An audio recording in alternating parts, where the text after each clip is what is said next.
avec cette victoire 3-0 de Manchester City face à Chelsea, je pense que Arsenal peut dire vraiment adieu au titre. D'après mon contre-performance bi nga xam ne def na ko démb face à Bournemouth. Ci àdduna ñun on connaissait que les xénophobes, les hommes qui n'aiment pas les étrangers, les anglophobes, les hommes qui n'aiment pas les anglais.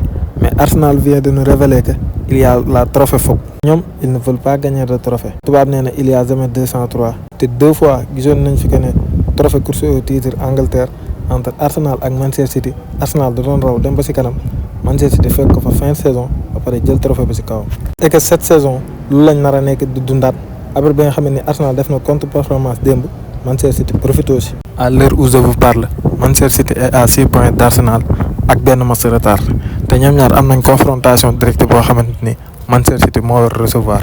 tout ça pour vous dire que ne Manchester City bu gagné tous ces matchs yi nga xamante ni moo ko dese en Premier League day jël championnat bi instant bi nag Arsenal moo raw goal différence 3 bi d'écart mais Manchester City moom ku leen xam nañ ci ay score bu dóoree matcham yëpp confrontation directe bi mu gagné Arsenal jël championnat bi ñu dundati luñ daan dund rek. en tout cas tey moom démonstration de force loon il a dominé clairement Chelsea 3-0 au Stamford Bridge. ba supporter Arsenal yi di tooñ waa trophée-phobe à l'image de sa gala jël goutte bi dëngal ko di naan puisque Arsenal ñoom bëgguñ gagné trophée da leen di naan comme ni ñuy naanee trophée Arsenal yi. les buteurs sont Jérémy Doku qui a été époustouflant aujourd'hui à l'image de son but mu ngi ko fee ci Caicedo nga xam ne rarement li def erreur. Marc Guéhiou qui est en train de se faire récompenser par ses excellents débuts avec Manchester City. L'ouverture du score c'était Nico O'Reilly, l'homme qui s'est complètement métamorphosé. Gis nañ que ne en 2026 il est déjà à 7 buts. Pep Guardiola l'a plus responsabilisé. Gis nañ que ne maintenant il fait partie de la construction du jeu au Manchester City. Parfois sax il évolue en tant que milieu de terrain. Mais tous ces résultats Manchester City le doit vraiment à Ryan Cherki qui a été énorme aujourd'hui. 2 passes décisives. Il vient de signer sa 10e passe décisive en Premier League cette saison. mais Ryan Cherki France bi ñu war a dajeeg fa lay joué de Sénégal am na match de waaw. mais Ryan Cherki place bu place Marc Guéhiou gis ngeen ko comment il a éliminé son premier adversaire.